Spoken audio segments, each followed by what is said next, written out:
Hello and welcome to the show with everything you could ever want to make and do right at your fingertips. I'm Tim. And I'm Naomi. And here's what's coming up on today's show. We show you how to make over some old envelopes and a coat hanger to create a useful padded pocket tidy. Find out if Naomi can beat the clock in today's stylish 1-minute make.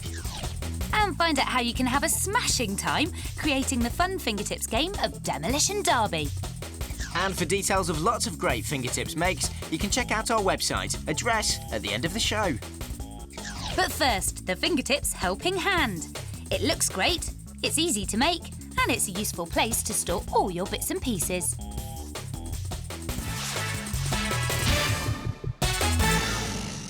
Here at Fingertips, we're always trying to come up with ways to give you a helping hand with everyday things. Yes, we like to help take the stress out of everyday life and come up with creative ideas that are fun. We really do like to lend a hand, don't we, Tim? Yeah, look, here's a helping hand that we made especially for you.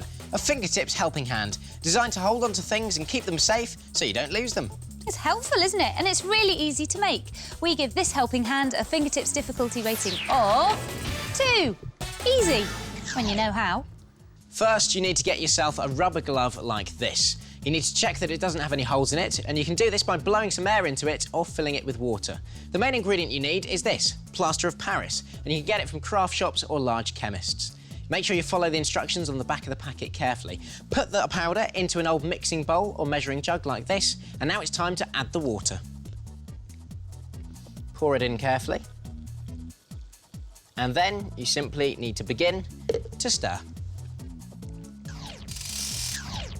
Once you've added the water, you need to be quite fast, as the plaster of Paris mixture will quickly set. For that reason, it's a good idea to get some help with this part. Naomi? I'll lend a hand. I'll hold the glove and you can pour the mixture into it. Perfect. Now, you need to pour this mixture in as carefully as you can. No pressure there, Tim. And don't fill it all the way to the top. You need to leave about 3 or 4 centimetres at the glove's opening. How am I doing? Just about it. Yeah, stop. That's good. Excellent. Well done. Nice, fat, juicy glove. Now, you need to leave a space at the top of the glove because you're going to tie that with some string. Just scrunch the top together, thank you very much. Put the string around and tie a strong knot in place. Oh, it's oozing out the top. Dear. Lovely. Nice and messy. It's a good idea to tie a second knot as well, just to be on the safe side. Yeah, this bit can be a bit fiddly, but persevere with it. Now lie your hand flat and taking some cardboard tube, insert that between the thumb and the fingers like this. And you want to tape the fingers around in a holding position around the tube. And now you just have to wait. And when it's gone dry, it will look very much like this. Remove your cardboard tube. And snip away the string too, like that. Then carefully peel away your rubber glove. And there's your helping hand. You can paint your helping hand however you like. What about this vibrant orange hand with colourful fingertips?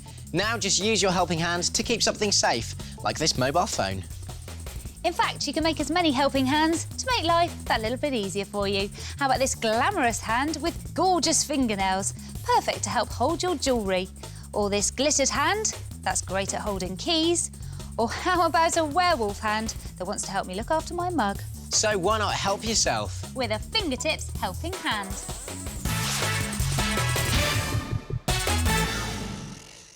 This is Makeover Fingertips, the part of the programme where we show you how to make something by recycling stuff you'll probably find around your home. So, what about these? A load of old, used padded envelopes. You've probably seen these coming through the letterbox all the time, so it might be a good idea to ask your folks if they've kept a few back.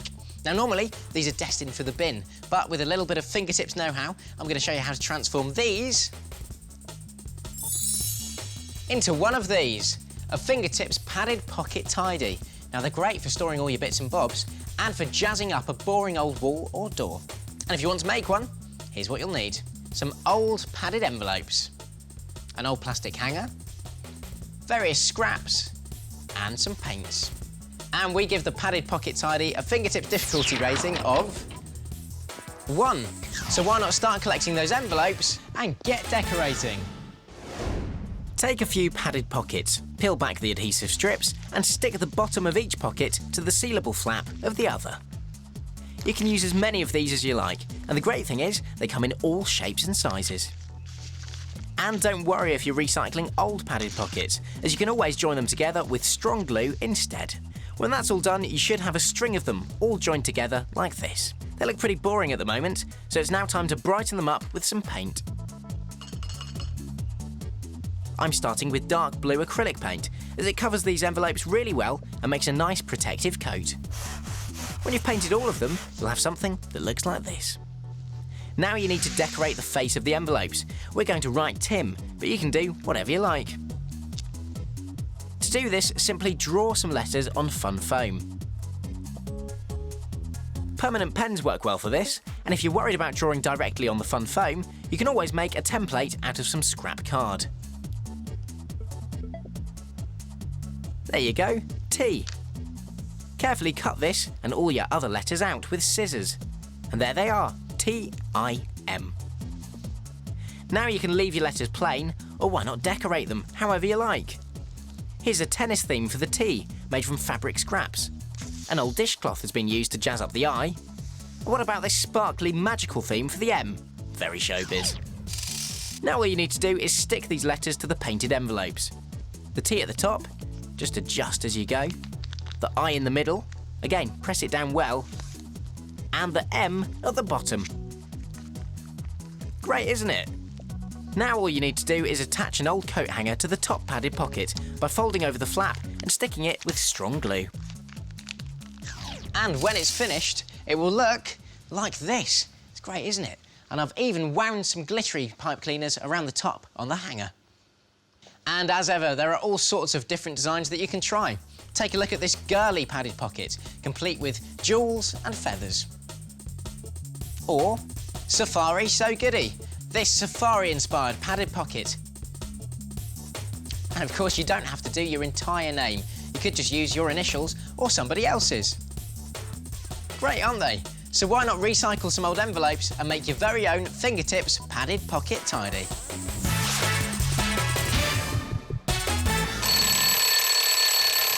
Got a minute? Because this is the part of the programme where we show you something which should take less than a minute to make using odds and ends from around the house.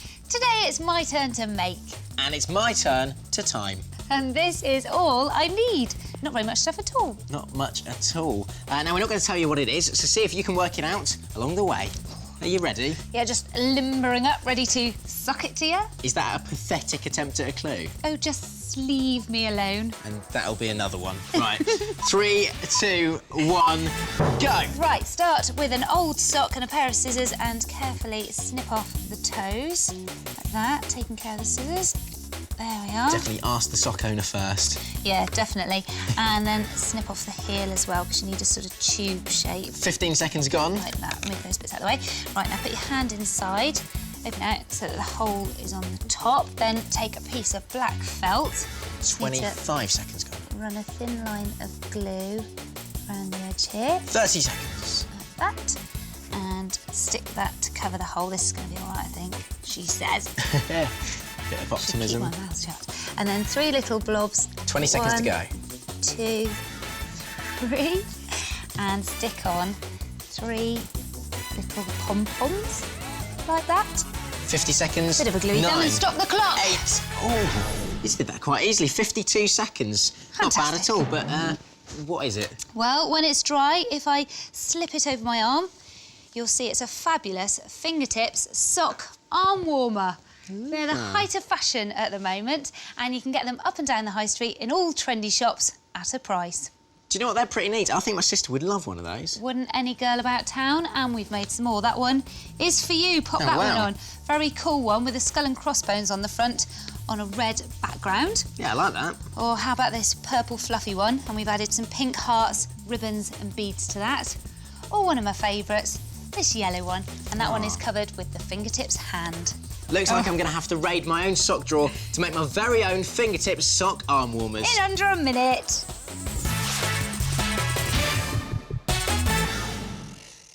This is Fun Fingertips, the part of the programme where we show you something that's fun to make and fun to play. Ready? Let's do it. Take that. Whoa.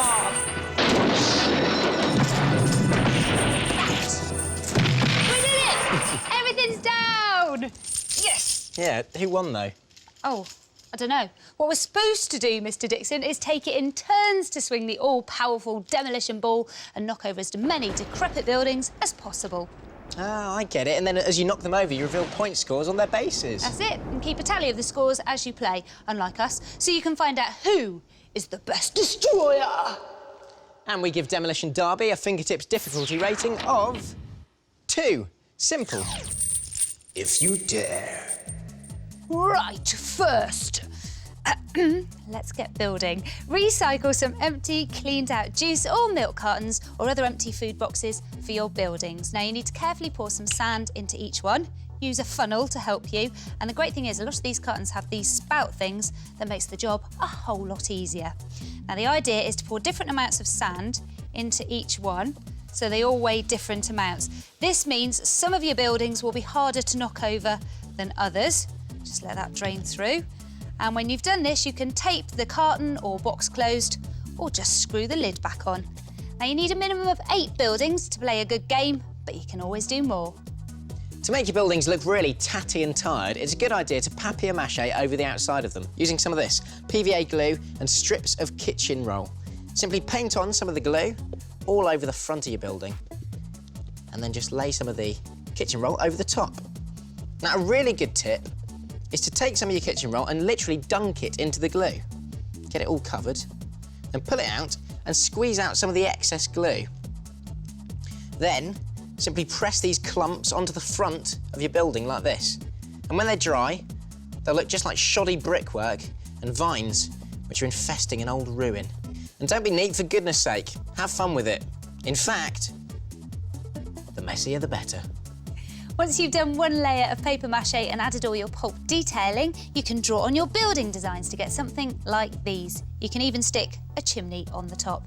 Now all you need to do is paint these to look like wrecks and ruins.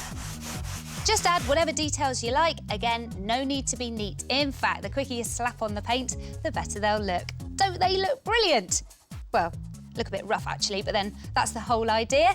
Check out the flames and the cracked windows. There's brick detailing and even a decrepit old aerial. And when you're painting, one final thing, don't forget to put a different number on the bottom of each one, so when you demolish them, you know what you've scored.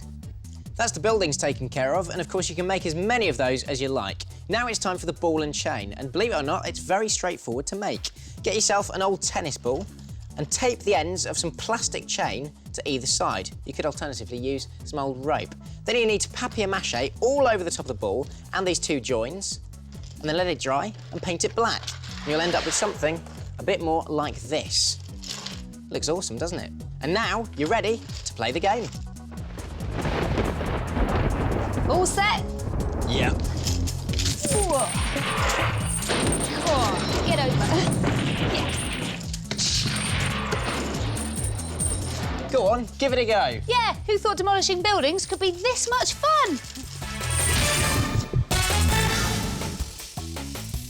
Well, that's it for today. Don't forget to check out the Fingertips website. The address is on the screen now. And we'll see you again very soon for more Fingertips! Bye!